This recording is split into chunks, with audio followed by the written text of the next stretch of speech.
Il y a le bon combat de la foi et il y a un combat qui n'est pas bon. Et bien souvent, nous, les chrétiens, chrétiennes, serviteurs de Dieu, ben, des fois on se trompe de combat et on va le voir dans le message. Mais avant toute chose, moi je veux que ce soit le Seigneur qui prend toute la place. Moi, je ne suis qu'un homme, je pourrais vous apporter mes pensées à moi, mais ça ne vous apportera rien du tout. Je voudrais vraiment que ça soit le mot de Dieu ce matin. Parce que ce matin, moi je suis venu pour adorer Dieu, pour passer du temps avec lui.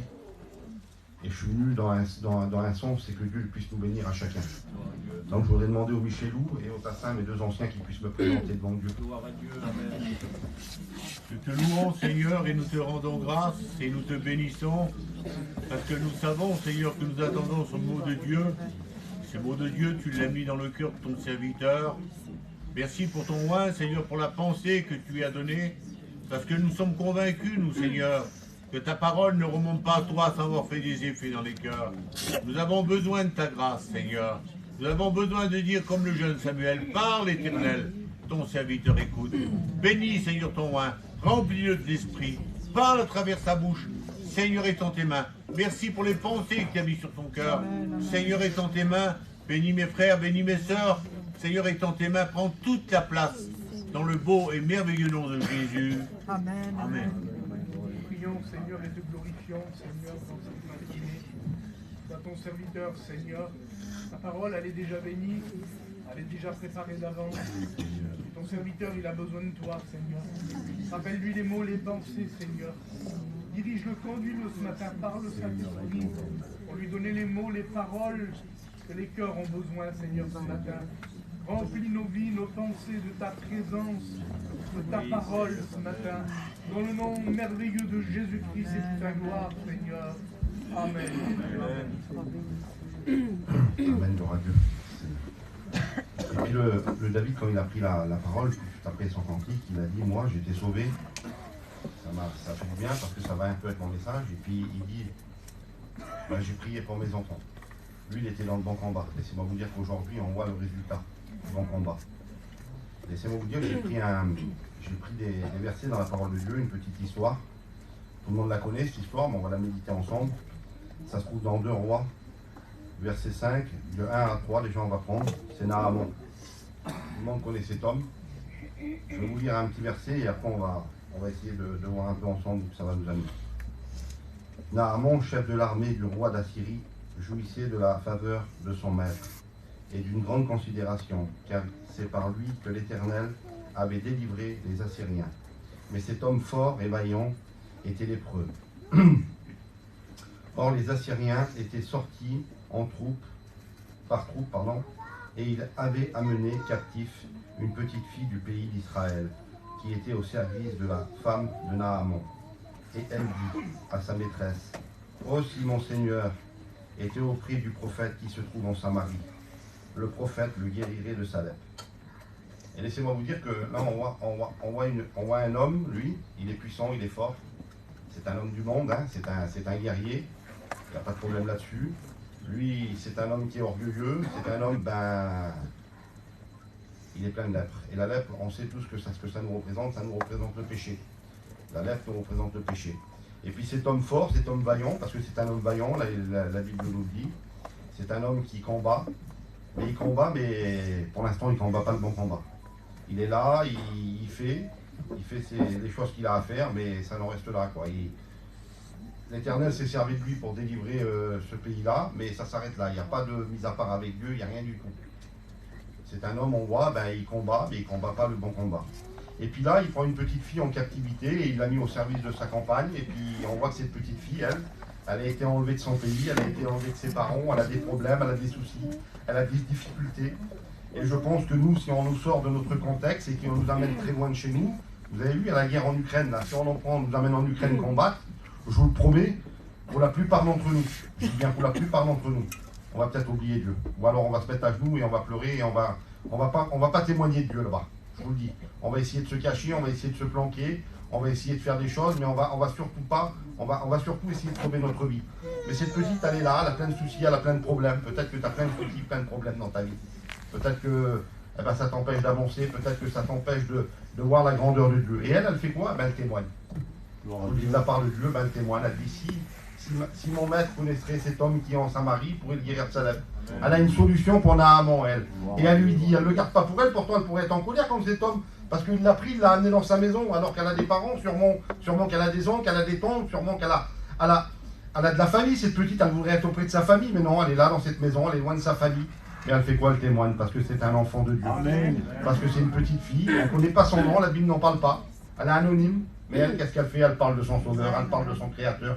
Elle dit si mon Seigneur connaîtrait l'homme qui se trouve en Samarie, le prophète, il le guérirait de sa lèpre. On sait bien que ce n'est pas le prophète qui guérit, c'est Dieu. Mais il se sert de son prophète. Il envoie, il lui donne une solution. Et combien d'entre nous, on a la solution pour les personnes qui sont au dehors, les personnes qui sont parties de la maison de Dieu, et que parfois on passe à côté, on leur parle de tout, mais sauf de Dieu. Je vous le dis de la part de Dieu, ça m'arrive. Ça m'arrive. Je ne suis pas plus que vous, moi. Mais je prends compte en considération, quand j'ai un mot à donner, je le donne. Le Seigneur, il t'aime. Le Seigneur, il veut te sauver. Le Seigneur revient bientôt. On a besoin de témoigner. Il faut qu'on combatte le bon combat, mes frères. Il ne faut pas qu'on se trompe de combat. Parce qu'on verra un peu plus loin dans le message, le mauvais combat, il n'est pas bon. Et puis on voit cet homme-là, je ne vais pas vous lire tous les versets, parce qu'il y en aurait tellement. Et on voit cet homme-là, il rentre en lui-même, il va vers son roi, il rapporte à lui, il dit, il y a un prophète en Samarie, si je vais là-bas, il va me guérir de ma lèpre. Et puis, on voit que le roi envoie une lettre à l'autre roi. Et l'autre roi, quand il reçoit la lettre, il dit, je suis Dieu, moi, pour guérir la lèpre. Il me cherche des querelles, et puis il déchire ses vêtements. Et les vêtements, c'est un signe de deuil, hein, quand les Juifs, quand ils déchirent leurs vêtements, c'est un signe de deuil. Et puis, on voit que cet homme-là, il est irrité. Et puis le prophète, il entend dire que lui, il avait déchiré ses vêtements. Il dit, laisse-le venir, et il saura qu'il y aura un prophète en Samarie. En voulant dire, laisse-le venir, je vais lui faire montrer que le Dieu vivant est vrai, qu'il existe. Et puis on voit cet homme-là, il va en Samarie, malgré sa réticence au début, peut-être qu'il avait une réticence, parce que peut-être ça a duré plusieurs jours, peut-être. Mais il avait peut-être une réticence. Mais il y va quand même. Et puis quand il arrive, lui, parce que c'est un homme qui est orgueilleux, c'est un homme qui a de l'orgueil dans son cœur, hein, et vous comprenez, il est chef de l'armée d'Israël, des Assyriens. Et cet homme-là, il doit être orgueilleux, il a des biens, il a de l'argent, il a tout ce qu'il veut. Lui, il s'attend quand il arrive vers le prophète, il s'attend que le prophète il sorte, qu'il le salue, qu'il se mette à genoux, qu'il y fasse des grands. Et puis le prophète, il envoie son serviteur, il dit, va y dire qu'il se trompe 7 fois dans l'eau. Et là, on voit Naaman rempli d'orgueil en voulant dire, moi, la lèpre que j'ai là, je la mérite pas. Moi, je suis un homme terrible, mon de mots. Moi, je mérite pas ça, moi. Moi, je suis un homme, j'ai des biens, j'ai battu telle armée, j'ai fait ceci, j'ai fait cela. Mais il est rempli de péché, et il ne s'en aperçoit pas encore. Je vous le dis de la part de Dieu. Et puis, il y a son petit serviteur qui dit, mon père, si tu aurais demandé, si le prophète t'aurait demandé quelque chose de Dieu, l'aurais-tu pas fait? Et il rentre en lui-même là. On a besoin de rentrer en nous-mêmes ce matin. On a besoin de voir la direction que Dieu veut comprendre, parce que bien souvent dans notre vie, on écoute notre chair. Il faut écouter la parole de Dieu, il faut écouter où Dieu veut nous emmener. Eh bien, moi, je connais des frères. Ce matin, j'ai discuté avec un frère, il est en train de combattre le bon combat. Il a été délivré de la cigarette. Pourquoi? Parce qu'il fait confiance à Dieu, parce qu'il veut grandir avec Dieu. Et que Dieu soit béni pour ses victoires. Et Naaman, lui, il arrive. Au départ, il est un peu réticent, il part en furie, là, il est furieux. Pourquoi? Parce que il arrive vers l'homme de Dieu et il croit que c'est l'homme de Dieu qui va l'accueillir. Et combien des fois, on arrive, nous, pour avoir une solution, et puis les frères ils nous disent, faut faire comme ça, on faire comme ça. Et il y a des frères qui partent tout tristes, j'ai demandé 20 fois, moi j'ai jamais rien eu. Combien des fois dans notre vie chrétienne, j'ai entendu ça des dizaines de fois. Il y a mon frère, pas faire comme ça, comme ça, Seigneur va te donner. Ouais, mais mon frère, moi ça je l'ai déjà demandé. Tu demandes mal, laisse-moi te dire. Que tu ne combats pas le bon combat, peut-être que tu te trompes de combat, peut-être que tu te trompes de direction. Faut pas écouter la chair, mes frères, mes soeurs. Et puis, bien souvent, quand on se trompe de combat, vous allez le voir dans l'histoire, c'est pas terrible. Et là, on a un Naaman, il écoute, puis il va, il écoute son serviteur, il y va, et il se trompe 7 fois, et puis il fut purifié de sa lèpre. Et puis là, il revient vers le prophète, et il lui dit, je reconnais qu'il n'y a aucun autre Dieu, que le seul Dieu est en Israël. Il reconnaît la victoire de Dieu sur sa vie. Il reconnaît que Jésus est là. Laissez-moi vous dire que quand on reconnaît que Dieu, que c'est que Dieu qui peut nous bénir, c'est que la solution se trouve en Dieu. Je vous dis de la part de Dieu qu'on ne peut pas se tromper de combat. Si on met toute notre vie dans les mains de Dieu, Seigneur, moi j'ai fait ça de mal. Ça je le ferai plus, Seigneur. Je vais me concentrer sur ta parole, je vais me concentrer sur ma vie chrétienne. J'ai des manquements, j'ai des fautes, Seigneur. Ça, je veux plus avoir de manquement, je veux plus avoir de faute. Vous savez, vendredi, moi, je suis venu à la Réunion. Je vous le dis de la part de Dieu. J'ai vu une église qui était éteinte. Il n'y avait pas de prière. Je peux vous dire qui c'est qui a donné la prophétie, je peux vous dire qui c'est qui a prié dans l'église. Alors on est là, on a un combat, mais on ne combat pas. Je vous le dis de la part de Dieu, il n'y a plus de combat dans l'église. Il n'y a plus de combat. Le Seigneur mettait ça sur mon cœur, il dit, on a une église, on a des enfants, mais non plus. Moi je me rappelle quand je me suis converti, quand j'ai rentré dans l'église là, devant Dieu, il y avait de la prière. La prière, elle me bénissait de mes frères. La prière de mes soeurs, elle me bénissait. J'étais rempli de l'Esprit de Dieu. Et aujourd'hui, eh ben, peu à peu, l'ennemi vient nous éteindre. C'est moi vous dire que le bon combat, ben, c'est la prière, c'est la mise à part. On a besoin de ça, on a besoin de retourner à la source, et la source c'est Dieu. Et Naaman, lui, eh ben, lui, il a retourné à la source. Naaman, lui, il a fait ce qu'il fallait. Et il reconnaît que Dieu est vivant. Et puis, il veut donner au prophète, il était venu avec une cargaison d'or, d'argent, de vêtements, pour lui, pour donner. Parce que lui, il s'est dit, eh ben, je vais y aller, je vais recevoir la guérison et je vais donner. Et le prophète, quand il arrive, il dit, non, non, je veux rien du tout. Et oui, lui, il ne sait pas que lui, vous avez reçu gratuitement, donné gratuitement. Vous ne connaissez pas, lui, ça. Parce qu'il s'approchait de Dieu. Mais... Et puis là, on va le dire ensemble.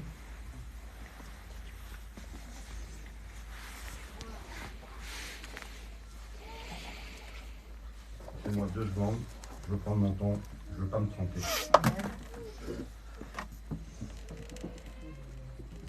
On va dire ensemble, ça se trouve en roi. Lorsque Naaman fut quitté Élysée et qu'il fut à une certaine distance, Géasi, on va parler de Géasi, Géasi, serviteur d'Élysée, homme de Dieu, dit en lui-même, voici mon maître a ménagé Naaman, ce Syrien, en n'acceptant pas de sa main ce qu'il avait porté.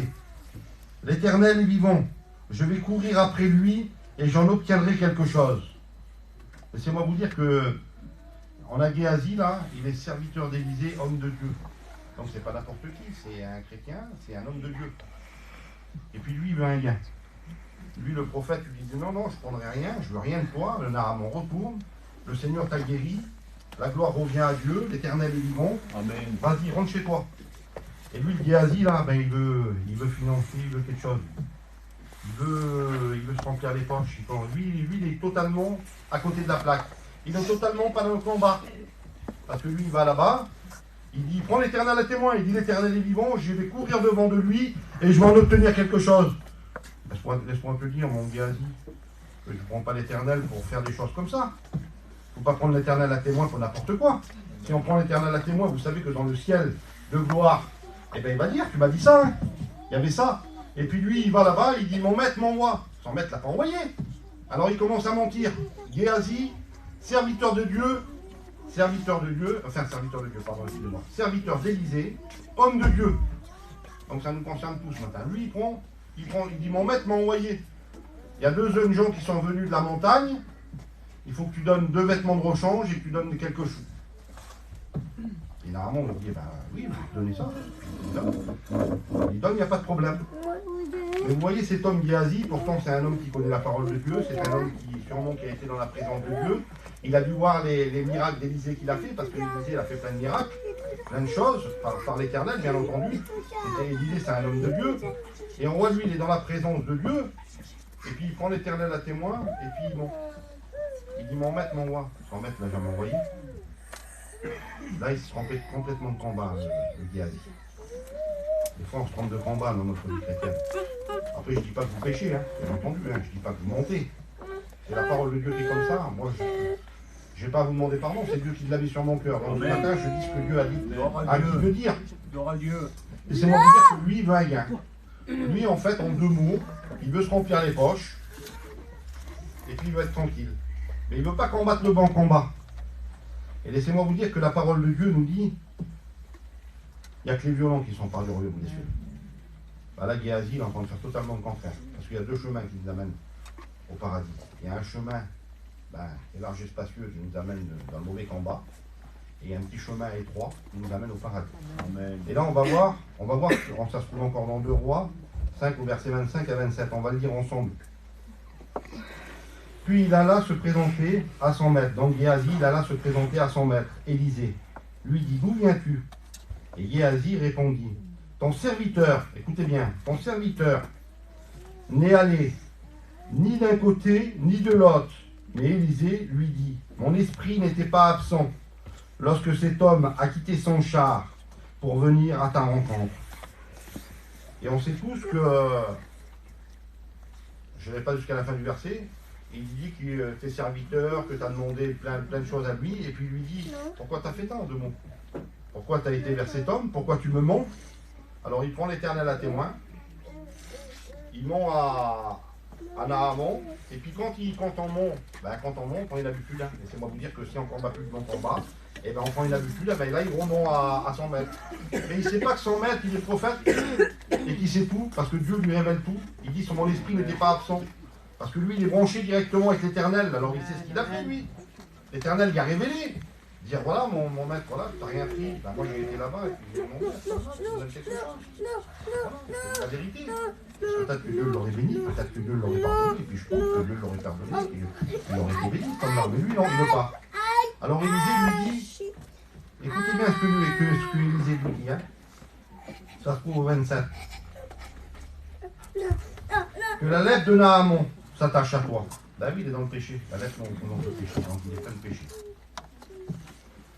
Et puis, je vous le dis de la part de Dieu, quand on prend le péché du monde, et puis qu'on l'amène, et puis qu'on était enfant de Dieu, et puis qu'on commence à refaire les choses que le monde qu'on faisait avant, je vous dis, c'est pas terrible devant Dieu. Je vous dis, quand on ne combat pas le bon combat, le Seigneur, il sait tout, le plus de la vie, il voit tout. Hein. Moi, il me voit, il connaît ma vie, il connaît mes marches, il connaît quand je vais chiner, il sait quand je dors, il sait quand je me lève le matin, il sait quand je prie, il sait quand je fais des choses qui ne sont pas à sa gloire. Il connaît tout, le Seigneur. On a besoin de demander pardon, on a besoin de prier le Seigneur. Je vous dis de la part de Dieu, on a besoin de combattre le bon combat. Parce que si on se trompe de combat, ben la lèpre, elle va s'attacher à nous, la lèpre qui nous représente le péché. Et si le péché s'attache à nous, je vous dis de la part de Dieu, on n'ira pas où Dieu veut nous amener. On va totalement se tromper de combat. Et puis on voit cet homme-là, ben, lui s'est trompé totalement de combat. Et puis ben, l'histoire nous dit que ça va tomber sur lui et sur toute sa famille. Parce que quand la lèpre s'attache à toi, nous parents, on est des modèles pour nos enfants, pour nos maris, pour ceux-là qui ont les foyers divisés, on est des modèles. Moi je suis un modèle pour ma compagne, je suis un modèle pour mes enfants, je suis un modèle pour ma petite belle-fille, pour mes gens, pour les gens qui sont autour de moi. Je suis un homme de Dieu. Je me dis homme de Dieu, donc je dois faire ce que Dieu me dit. Amen. Je me dis chrétien, eh ben, je dois faire ce que Dieu veut. Je me dis chrétienne, eh ben, je dois marcher comme Dieu veut. On a besoin, mes frères, mes sœurs, je vous dis de la part de Dieu, de marcher comme Dieu veut. Parce que si on appartient à Dieu, la parole de Dieu nous dit qu'on ne peut pas servir deux maîtres à la fois. Ou on sert Dieu, ou on sert le monde. Ben, choisis. Mais si tu choisis de servir le monde, ben, tu sais où ça va t'amener. Si tu choisis de servir Dieu, ben, fais ce que Dieu te demande. Je te le dis de la part de Dieu maintenant, mais ta vie en ordre avec Dieu. Tu as besoin de marcher comme Dieu veut que tu marches. Après, je ne dis pas que vous péchez. Mais peut-être qu'il y a des choses dans votre vie, des choses qui nous empêchent de grandir, des choses qui nous empêchent de voir la puissance de Dieu. Parce que si le Seigneur parle comme ça, le Seigneur ne parle pas aux absents. Je vous dis de la part de Dieu, le message, il nous concerne. Et puis on va voir un homme, lui, qui a pris le bon combat. Un homme, lui, qui a combattu le bon combat. On va le voir. Et je pense qu'il y a des hommes et des femmes comme ça ce matin. Je pense qu'on est tous comme ça ce matin. On est tous comme cet homme-là, on est tous comme cet homme-là, et on veut faire ce que Dieu nous demande. Parce que, vous savez, la plupart du temps, dans notre vie chrétienne, on oublie de prier des fois. Ça nous est jamais arrivé d'oublier de prier. Et on oublie de prier, et puis moi des fois, je pars le matin, j'oublie de prier, je dis Seigneur, je prie. Alors je prie dans mon camion. Et puis, avant de prier, tous les matins, je demande pardon à Dieu. Je ne sais pas si j'ai fait quelque chose, mais quand j'ai fait quelque chose, je le sais. Donc je demande pardon avant. Dès que je fais quelque chose de mal, je vous dis de la part de Dieu, je demande pardon à Dieu. Mais tous les matins, je demande pardon à Dieu. Pourquoi? Parce que j'ai peut-être dit quelque chose, ou j'ai peut-être pensé quelque chose qui n'était pas à la gloire de Dieu. Et je ne veux pas laisser rentrer l'ennemi dans mes pensées.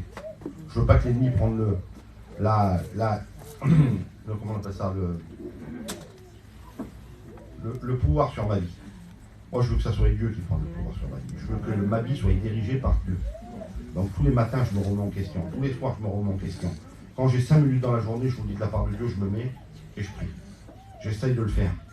Et je pense que tout chrétien, chrétienne le fait. Je pense que toutes les personnes qui veulent appartenir à Dieu et puis qui veulent se présenter devant Dieu le font. Et je voudrais prendre un homme maintenant, ça se trouve dans 1 Samuel 17:8. Je ne prendrai pas toute l'histoire, je vais vous lire le verset et après on commencera l'histoire, parce que je vais la brosser un petit peu, parce que sinon, on va perdre du temps. Ça se trouve dans 1 Samuel 17:8. Les Philistins s'arrêtaient et s'arrêta et s'adressa aux troupes d'Israël, rangées en bataille. Il leur cria: pourquoi sortez-vous pour vous ranger en bataille?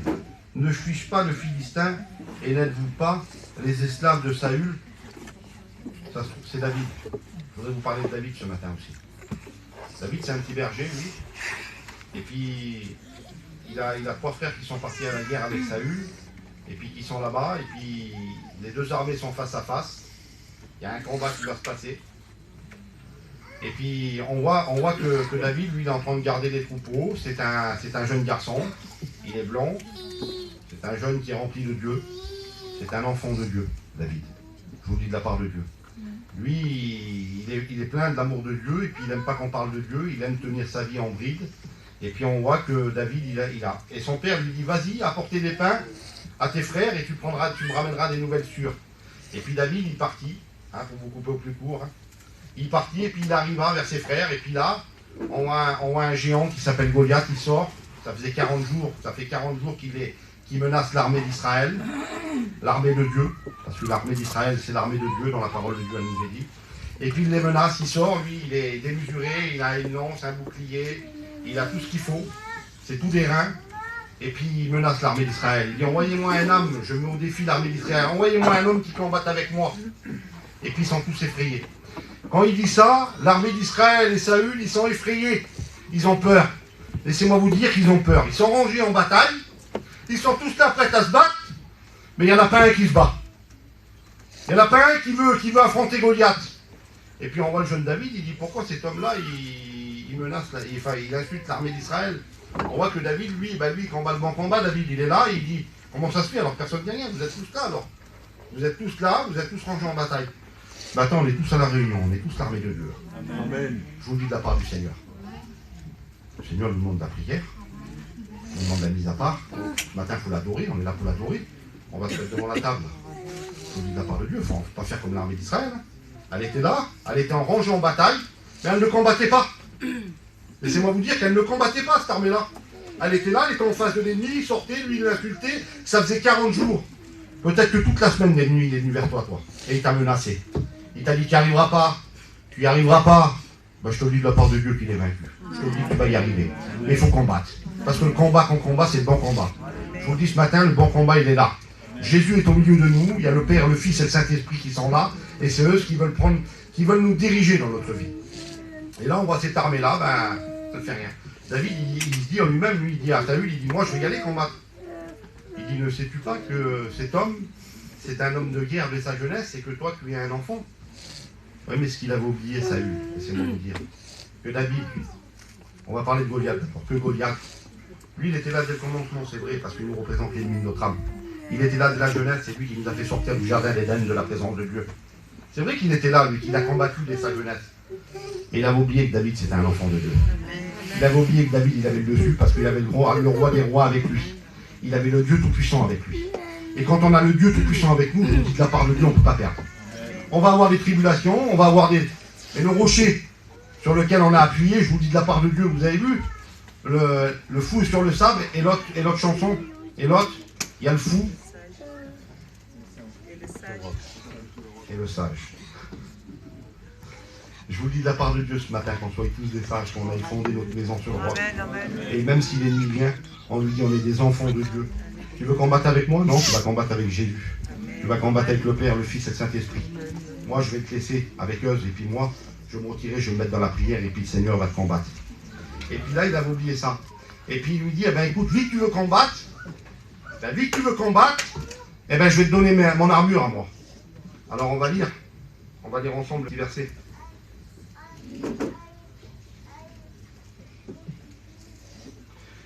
Ça se trouve dans 1 Samuel 17, verset 38 au verset 39. Je vais vous le dire pour que vous compreniez, vous connaissez toute l'histoire, mais j'aimerais qu'on lise au moins quelques versets. Saül fit mettre ses vêtements à David. Il plaça sur sa tête un casque d'airain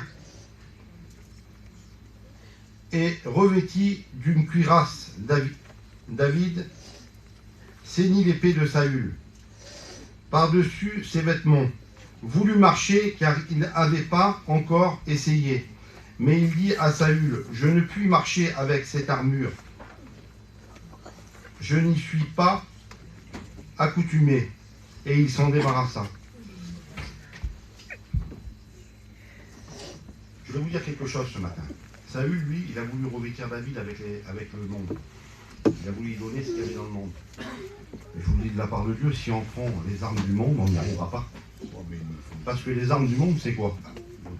C'est le mensonge, c'est la tricherie. Excusez-moi, mettez ce que vous voulez ce matin. Si on prend ça, on n'y arrivera pas. Ben, je vous dis de la part de Dieu, parents, vous voulez gagner vos enfants? On ne part, le banc en bas. Enfants, vous voulez gagner vos parents? Le banc en bas. Ne vous armez pas avec les choses du monde. Saül, lui, il a voulu mettre son armure, mais il a voulu donner à David les choses du monde. À un enfant de Dieu, il a voulu le revêtir du monde. C'est moi vous dire qu'un enfant de Dieu est revêtu du monde, ça ne marche pas. Ça ne marche pas, il n'arrivera pas. Il n'y arrivera pas. De toute façon, il a perdu d'avance. Je vais vous dire, moi, David, comment il était habillé. Quand il s'est débarrassé de ses vêtements, là. Je vais vous dire avec quoi il était habillé. On va le dire ensemble. Ça se trouve dans Éphésiens 14 jusqu'à 17. Tenez donc ferme, ayez à vos reins la vérité pour ceinture. Revêtez-vous de la cuirasse de justice. Mettez pour chaussure à vos pieds le zèle que donne l'évangile de paix. Prenez par-dessus tout le bouclier de la foi avec lequel vous pourrez éteindre tous les traits enflammés du malin. Prenez aussi le casque du salut et l'épée de l'esprit qui est la parole de Dieu. C'est moi vous dire, David est habillé comme ça. Et puis on a vu ce qu'il a fait, David. Ben, il a terrassé Goliath. Pourquoi? Parce qu'il a pris des armes de Dieu. Ce matin, vous ne voulez pas vous revêtir des armes de Dieu? Vous ne voulez pas prendre ce que Dieu veut nous donner ce matin? C'est moi vous dire que Saül, il a voulu habiller David. Et Dieu, il a dit non, ça ne marche pas, David. Si tu fais ça, tu vas perdre. Par contre, moi, avec mes armes à moi, tu vas gagner. Amen. Et on voit que David, lui, il a été armé de ces armes-là. Et on voit que David, il prend une petite fronde, c'est un pierre dans le torrent, il y va, il terrasse le géant au diable. Il terrasse l'ennemi avec une pierre.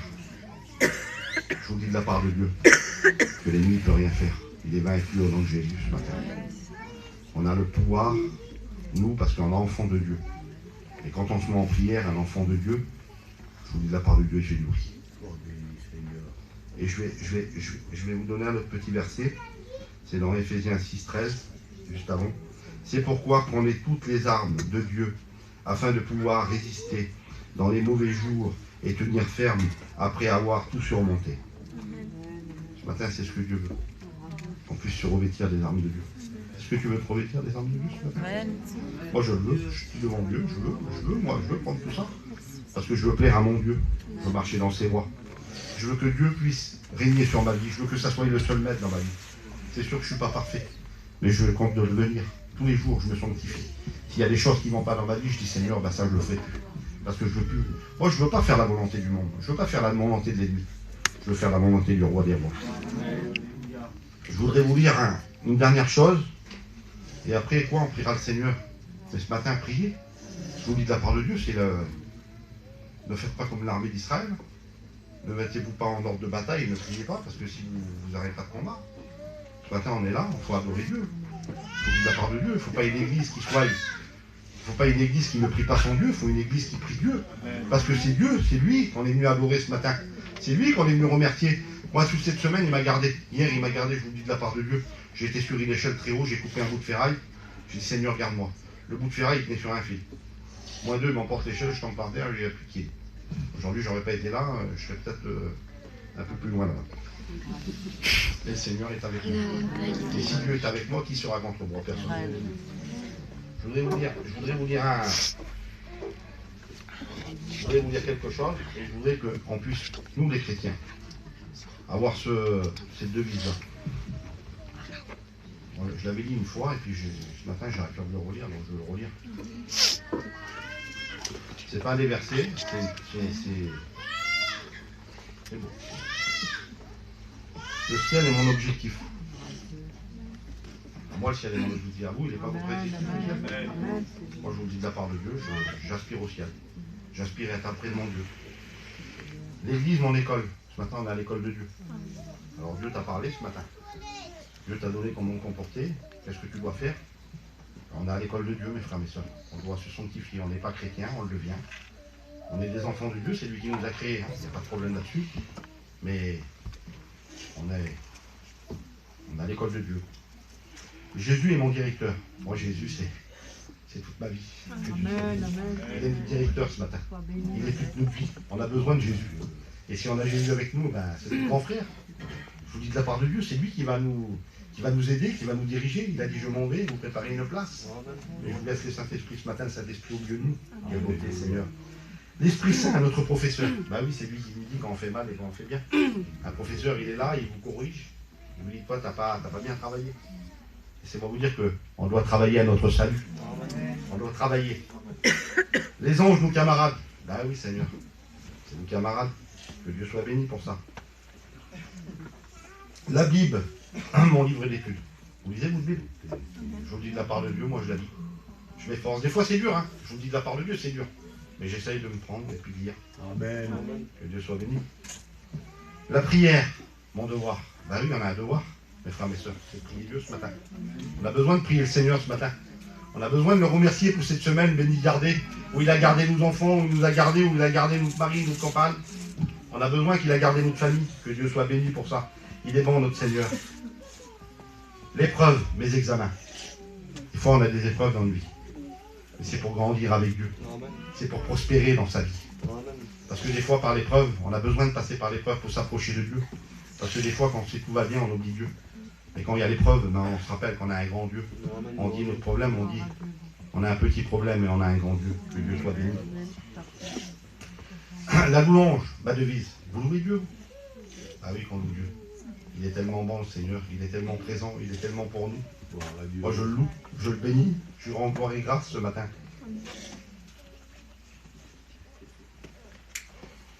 Que ton nom soit béni. L'adoration, ma force. Ben oui, on a besoin d'adorer Dieu ce matin. Ma mission, gagner les âmes. Ben oui, on a besoin de parler autour de nous, comme la petite fille, elle l'a fait. La petite fille, elle a témoigné autour d'elle. Elle était dans le problème, elle était dans le besoin, dans la difficulté. Et je vous le dis de la part de Dieu, elle a fait passer le Seigneur avant toute chose. Alors on ne sait pas son nom. Et elle a témoigné quand même. Et puis elle a eu la victoire, parce que Saül, il s'est tourné vers Dieu. Naaman, pardon, excusez-moi. Naaman, il s'est tourné vers Dieu, hein. Je vous dis de la part de Dieu. Il a reconnu qu'il y avait un grand Dieu, il ne voulait plus offrir à plus personne. Quand on témoigne autour de nous, je vous dis de la part de Dieu, le Seigneur fait le reste. Et je voudrais vous parler maintenant ce matin de la couronne de vie, mon diplôme. Ah oui, quand on a combattu le bon combat, je vous le dis de la part de Dieu, on a la couronne de vie qui nous est réservée. Amen. Et là, on est auprès de Dieu. Alors ce matin, j'avais ce petit mot que le Seigneur a mis sur mon cœur, et je vous dis de la part de Dieu que ça vient de Dieu. Parce que j'ai vraiment souffert cette semaine pour vous apporter ce message. Alors ce matin, je ne sais pas si vous combattez le bon combat, mais on va s'efforcer à combattre le bon combat, mes frères, mes soeurs. On a besoin de prière, on a besoin de mise à part, on a besoin de plaire à Dieu, on ne veut pas plaire au monde, parce que le monde, il nous apporte que de la misère. Moi, j'y ai vécu pour ma part pendant des années. J'ai été pris captif par l'ennemi de mon âme. Et aujourd'hui, j'appartiens au Dieu du ciel. Amen. Alors aujourd'hui, je vais faire sa volonté. Amen. Je vais prier pour vous. Amen. Je vous dis de la part de Dieu, j'ai besoin, moi, d'adorer Dieu ce matin. J'ai besoin de passer du temps dans sa présence. J'ai besoin de mon Sauveur, parce que mon Sauveur, il est tout pour moi, il m'a sorti de la boue du péché. Il a béni mon foyer.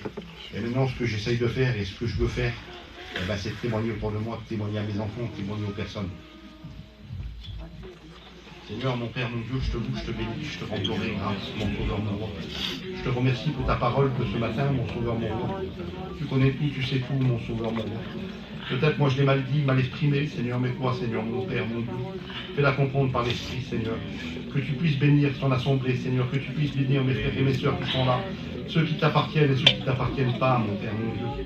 Seigneur, tout est entre tes mains ce matin, parce que nous sommes tes enfants, Seigneur, nous sommes devant toi, et nous voulons te louer et t'adorer, te rendre la gloire et la grâce qui te doit. Merci pour cette table dressée devant nous, merci pour tout, mon Père. Merci, mon Jésus. À toi soit la gloire, Fils de Dieu. Amen. Nous voulons te louer, Seigneur, te rendre grâce, te bénir. Je veux saluer ta présence dans mon cœur et dans ma vie. Alléluia. Je veux te dire merci pour ton serviteur, merci pour